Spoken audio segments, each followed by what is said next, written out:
Hound here with another Vikings War of Clans video. So I recently posted a video on my channel about my previous Jotunheim experience where I showed that I was able to get 42 billion kills, and I think in showing that many people were interested to see how I was able to do it, and I did promise to make a video following it up explaining how I did it, so I'm hoping that in this video I can try to cover everything. So without any further ado, let's get straight into it.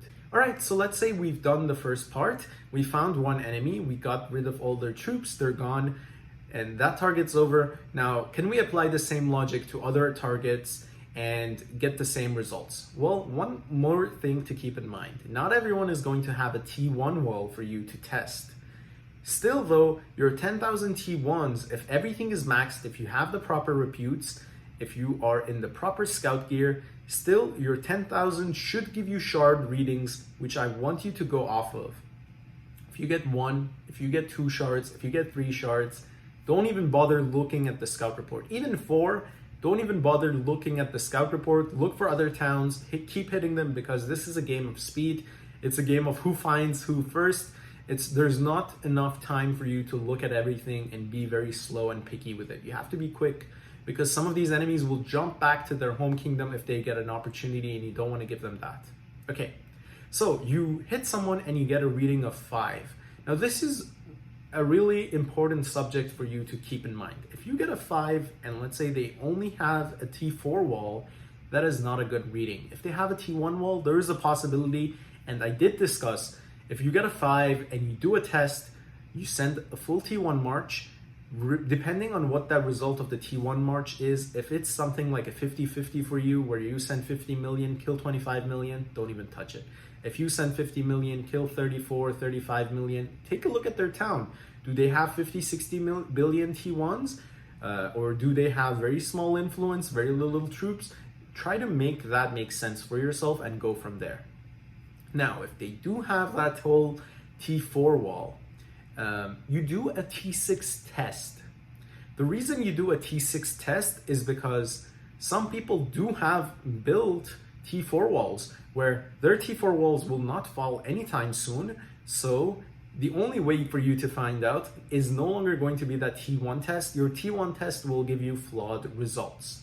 Now, to test that T4 wall, you send out a full march of T6s. And I don't really care how many T6s you can send. I will give you an example. You can try to follow this, and this should give you the results. If I send 50 million T6s and they get back for me 400k shards, that is a good target. If you send 60 million like me, I can send 68 million T6 scouts.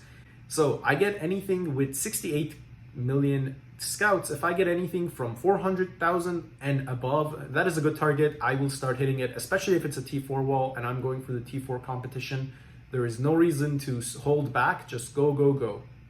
If you get like 200,000, don't touch that. That's not a good target. So let's say you found a target with T4 wall. It's giving you 400,000. What do you do next?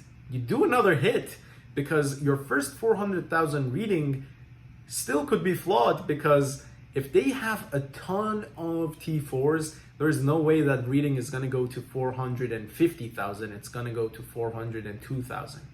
You do the second hit because there's nothing else you can do to prove how many scouts they have.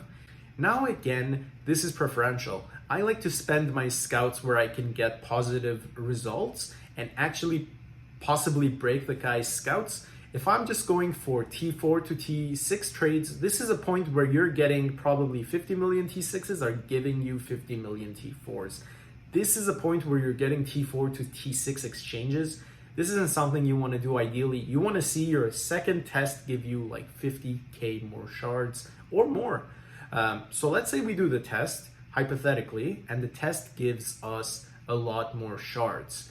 What do you do next? Again, you go to your presets. Your third preset should be your T7s. Your second preset should be your T6. Spam that T6. This number is going to go up, up, up until you probably hit their T6 wall or get to their T7. You can switch to your T7s, break them off, and you're good to go.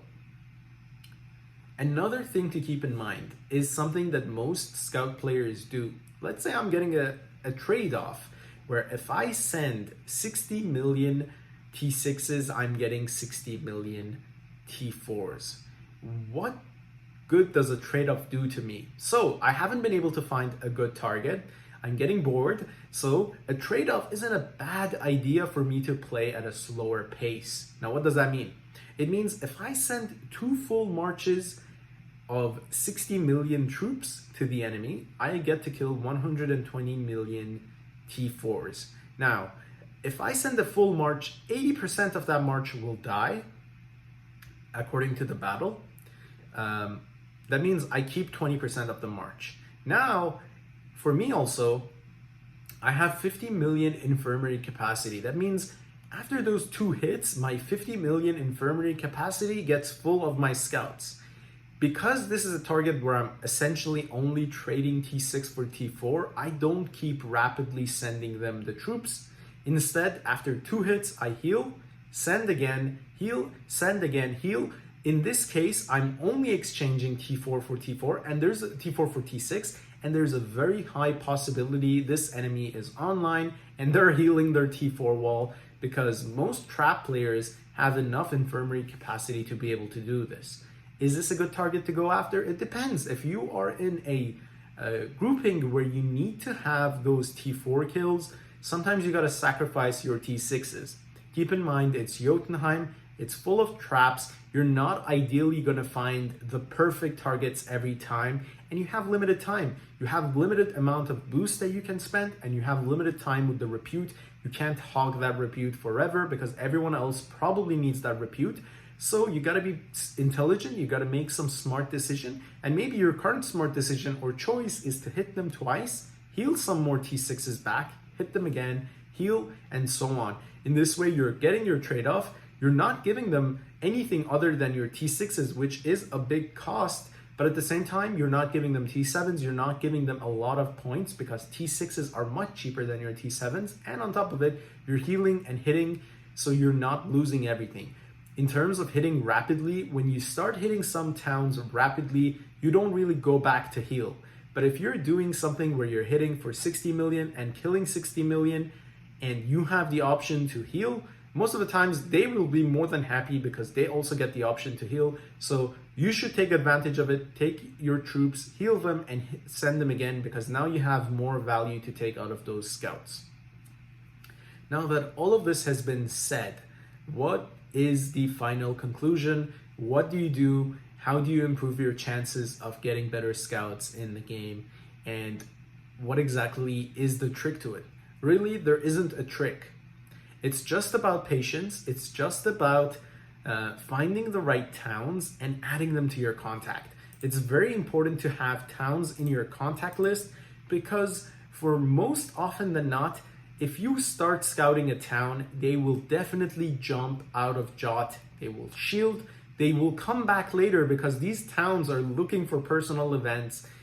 100%, I guarantee to you, if you go after someone and you don't mark them as a contact and you leave them, like if you're halfway done, you leave them, someone else like me will look for them, will scout them, will kill all of their troops, and will take advantage of the opportunity. So it's very important to take advantage of your contacts list. My contacts list probably is full. It's full to the brim with towns. I mean, it takes forever to load, even on my phone. It's full of towns that I've saved just to hit in Jot. Most of them are scout traps that every Jot jump back with more and more scouts for me to kill, and I'm more than happy to kill them. Aside from this, you also want to be testing. Don't go into any of the hits throwing your biggest troops out first, because most of the times you're going to hit walls, you're going to hit T1 walls, you're going to hit people that have a lot of troops. So you want to find the perfect targets to go after, because if you're going to spend your troops, you might as well spend it on someone who is, trying to also get some of those achievements, get some of those events done, but at the same time, they're not overly trained with troops. One more thing that I need to mention before moving on to some other subjects. Let's say I start scouting a city, they move to their scout gear. What do you do next? Do you just leave them? Do you go away? What do you do? This is what I like to do. I mean, I'm an annoying person. So if I'm scouting someone and I'm getting a very good ratio on them and they switch to scout gear, switch to your troop gear, onslaught them with T4s. 99% of the time, if someone's willing to do that, it means they have a T4 wall. And now that their hero and shaman are in their scout setup, that means that most of the time they don't have the town gems on, they don't have health and full defense, and now their hero and shaman are for their scouts, so the stats go to their scouts, not to their troops. Take the advantage of it. If you want to go with T6s, you could, T7s as well. Take advantage of it and onslaught them. Now, most of the time, these people are going to be moving back and forth between troops and scouts. So you do the same. If they go to troops, you go to scouts, keep hitting them. If they go back to their scouts, go to your troops, onslaught them. One other thing that I've seen work a lot is presetting an onslaught on them with your clanmates. If your clanmates can open 3 or 4 onslaughts, and as soon as they switch to your scout gear, if you're in a voice call or if you can shout really quickly in the chat, you would like to continue hitting them with scouts, even though you're not going to get as good of an exchange. You keep scouting them and you tell in your chat, you tell your clanmates, onslaught. As soon as they onslaught, this person will probably burn and will probably burn really bad because most of the time they don't really have the proper gems. They don't have everything leveled up. Most of them don't even have the proper town skins to sit in wrong gear and not be exposed. So you want to take advantage of it and make it difficult for people who switch back to scout gear and troop gear so you can essentially get a higher end and get an edge against them. If you can be in the onslaught yourself, it would be perfect. But one thing that I would suggest is if you are the person scouting and you can get your teammates to set up that whole onslaught thing, is keep scouting them even though you're going to get a terrible ratio. The thing is your team is going to get a perfect ratio for themselves, possibly burn the guy and take advantage of it. Yeah, so I think for the most part, we've covered everything for scouts. There's 2 other things that I want to cover in this video. I don't know if we're in part 1 or part 2 of the video, but hopefully somewhere in here, you can see what exactly I'm talking about. All right, so first of all, your gear, everything needs to be maxed out, as I said, on the hero and shaman part, so don't slack. If something's level 7, it's not going to do a big impact. You need everything at level 9, especially your gears. You need your golden runes. So for this, you need the Night Veil. That's scout offense, 32%. You need that. Now, what is your gem setup? This is what I like to do. You are free to choose whatever works for you. I noticed that if I go full out with scout gems, I don't get a very positive result. If I go out with scout offense, which gives me scout offense, total defense, useless. Not useless, but total health, 10%. This is very good. Then we have the scout health one, which gives me scout health, 31%, total defense, total health, and Tafit. Now this one gives me total offense, total defense, troop offense and onslaught, troop offense when capturing fortress. As you notice, these last 2 ones are useless. Now, in this case, I did have a level 3 gem. I'm gonna look actually in my sets. Give me a second. This one's a level 2. So most of them are level 2. It's useless to go past level 2 because as you can see, 22%, 8.5%, and what was it here? It should be the same, right? 22%, 8.5%. These other 2 things are useless for scouts. So if you're making gems for your scouts, you need them at level 2. In my opinion, this gem, along with scout offense and scout health, is the perfect setup to go for it. All right, and the final thing for this video, I know we've been over everything. It is a pretty long video, but this is going to be the biggest difference maker is what skin do you use? Do you use the Valkyrie? Or do you use the Challenger? Now this is a very big dilemma that everyone has, including myself. Which one do I use and why? The reason I currently use the Valkyrie skin over the Challenger is because of the infirmary capacity. So the Challenger gives you extra march size, but the Valkyrie skin has the edge because if I switch to the Valkyrie skin, we can look that it gives us 200% infirmary. That means if I use this skin, my infirmary capacity goes from 45 million to 50 million. It gives me that advantage. That means more troops that I can heal. That means more scouts that I will have eventually to throw at people. Now, on top of that, this also gives you bonuses on the towns. So despite having a smaller march, you have bonuses. And the last thing, you get this 5% T4 and T5 offense. However many times I've scouted people, whoever had T4 walls has T5s, T6, T7s. Now, this is very important, especially if you're hitting T4 towns. This gives you some more troops to kill. Some more troops to kill is better than not any troops to kill. Now, this is the risk that you're taking with using the Valkyrie. The Challenger gives you a bigger march size, a bigger potential to zero someone if you've caught them. The Valkyrie gives you a smaller march size, but it gives you bigger stats. So theoretically, your fewer troops are able to kill more scouts, and you are able to heal more of them because your infirmary capacity increases. I switch between them every now and then. It's all about getting lucky. If I hit someone who has T1 walls, I know that if I use Challenger, that's very easy for me to wipe out their T1 wall.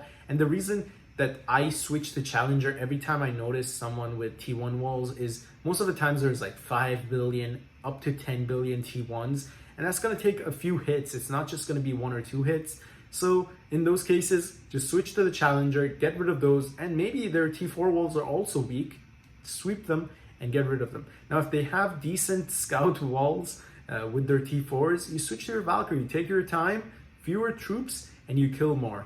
And yeah, that's how I did it. That's how I got my 42 billion T4 kills. Was I careless at times? 100%. I would say that out of my 15 billion T6s and 15 billion T7s, I probably wasted 5 billion of each, just looking and throwing at people. Sometimes useless targets. Now, keep in mind, as I was saying, sometimes you gotta test these things. You know, as I was saying, sometimes I get a good reading with my T1 test, but then it's a T6 or T4 wall, and I have to use my T6s, and I have to send at least 2 to be sure this is a good target to proceed on. Again, it's not fully wasted. You're getting some sort of return on it, but at the same time, it could just be a terrible enemy. You won't know until you send out those test hits. And for me, if it was a T1 wall and there was lots of troops, or if it was a T1 wall with hidden troops, you can't really tell until you send out those T7s to check, until you send out those T6s to check. So you do essentially waste some of your troops. And one thing that I want to do differently the next shot is possibly train more T6s. The T6s are insane, guys. They're so quick, and the difference that they make in speed is amazing. So for me, for the next shot, if I end up going for this event, I will definitely take my time with it, and I will definitely make more T6s. I can't say however many times that I've scouted someone as soon as they tried to shield before their wall broke with T6s because of how fast it was. Even got messages from most people saying that, wow, that was really the quickest someone has ever wiped me. It's crazy fast, and why not take advantage of it? T7s are amazing, T7s are super strong, but T6s are just so quick. In the same time that I can send 5 T7 marches, I can send 10 to 12 T6 marches, and they will definitely do the same job as the T7s. Anyway, guys, I know that this was a long video. We probably shortened this down as far as we can. We will also try to make this into possibly a 2-part video, so people don't just sit there for 30 minutes to try to watch the whole video. I hope that this gives you some sort of perspective, and let me know in the comment section below, is this some sort of video that you would like to see more often in the future? Because I'm down to make more videos like this, and I had a lot of fun making this video, so I hope that you really enjoyed it. Anyway, that's it for me, and I'll see you guys in the next one.